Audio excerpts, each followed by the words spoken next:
Before cities glowed with light, before voices could travel across wires, before movies ever danced on a screen, there was a boy. A boy who was told he was too slow, too strange, too different. His name was Thomas Alva Edison, and most people never imagined the greatness inside him, but not one person. His mother. She looked into his bright, curious eyes and saw a spark. She pulled him close and whispered, "You're not slow, Tommy. You're special. You can do anything you believe in." When school failed him, she became his teacher. When others doubted him, she never did. And when the world was dark, she kept his light alive. That light would one day grow into the light we all live by. And this is the story of Thomas Alva Edison. Thomas Edison was born on February 11, 1847, in a small town called Milan, Ohio, USA. He was the seventh and youngest child of Samuel and Nancy Edison. As a boy, Thomas was full of questions. He was often sick and had hearing problems that started when he was very young. When the family moved to Port Huron, Michigan, he went to school for the first time. But he was restless, curious, always wondering why, which didn't fit into a strict classroom. The teacher told his mother that Thomas was too slow and could not keep up with other children. Nancy held back her tears. She bent down, looked into her son's face, and saw his bright, curious eyes, his gentle heart. "You're special," she whispered, and so she brought him home forever, where her love would become his greatest school. At home, Nancy introduced him to history, math, science, and the world outside their window, and Thomas began to thrive. He read endlessly, he built small machines, and by the time he was 12, he was earning money, selling newspapers and snacks on a train. He even set up a tiny lab inside the train's baggage car, the special part of the train that carried luggage and packages. There, he printed a small newspaper and continued doing experiments. One day, one of his experiments accidentally started a fire. He was thrown off the train, and his hearing worsened forever. But Edison never gave up. "My deafness helped me focus," he would later say. "I heard only what I needed to hear." At 15, he saved a child from a train, and the boy's father taught him telegraphy as a thank you.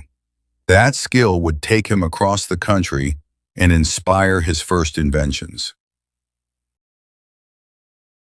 At 21, Edison moved to New York City. He was so poor that he often slept on office floors. One day, a stock ticker broke at a Wall Street office. Edison fixed it and impressed everyone. He sold his improved version for $40,000, a fortune at the time. With that money, he opened his first lab in Newark, then a larger one in Menlo Park, New Jersey, where invention would become his life. In 1877, Edison created something nobody had seen before, the phonograph, the first machine that could record and play back sound. Into it, he spoke, "Mary had a little lamb," and it played his voice back. People gasped, some even cried. The boy who was once called slow was now called the Wizard of Menlo Park. But Edison wasn't satisfied. He wanted to light up every home in the world. He and his team tested thousands of materials: cotton, hair, paper, bamboo. Finally, a bamboo filament glowed for over 40 hours. On New Year's Eve, 1879, crowds gathered at Menlo Park. Night became as bright as day, and he kept his mother's words in his heart. "You're special." This was the light that would change the world. After the light bulb, Edison built power stations. In 1882, his station on Pearl Street, New York City, began lighting up an entire neighborhood. His company, Edison General Electric, would later become General Electric, GE. But not everyone agreed with him. Nikola Tesla, once his assistant, believed in AC, alternating current, instead of Edison's DC, direct current. They became rivals. Edison fought Tesla's AC fiercely, even using public demonstrations to show it was dangerous. But Tesla and businessman George Westinghouse eventually proved AC was better for long distances. Edison lost that battle and stepped away from the electricity business, but his light never stopped shining. He created machines for motion pictures, batteries, cement, and more. By the end of his life, he had earned 1,093 patents, the most of any American at the time. But his personal life was not easy. His first wife, Mary, died young. He remarried, had 6 children, and spent long hours working, often sleeping at his lab bench. Even as his hearing failed and his body aged, he kept going. And whenever he felt tired, he remembered his mother's words, "You're special." In his final years, Edison was celebrated around the world. Famous people like Henry Ford and Harvey Firestone were his close friends. Presidents and inventors visited him to say thank you. But his health was failing. Diabetes, exhaustion, and hearing nearly gone. On October 18, 1931, Thomas Alva Edison died in West Orange, New Jersey. That night, people across America dimmed their lights for one quiet minute to honor the man who gave them light. And all across the world, people paused to remember him, the boy who never gave up. Thomas Edison wasn't a perfect man.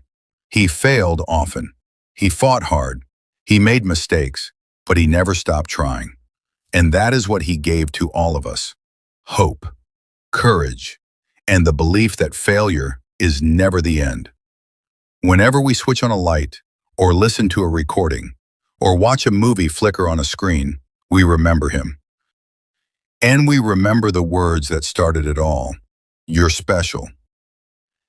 That perhaps was Thomas Alva Edison's greatest invention. If you like this story, don't forget to like, share, and subscribe. And if you want more inspiring journeys like this, make sure to check out our other videos. Thanks for watching. We'll see you in the next one.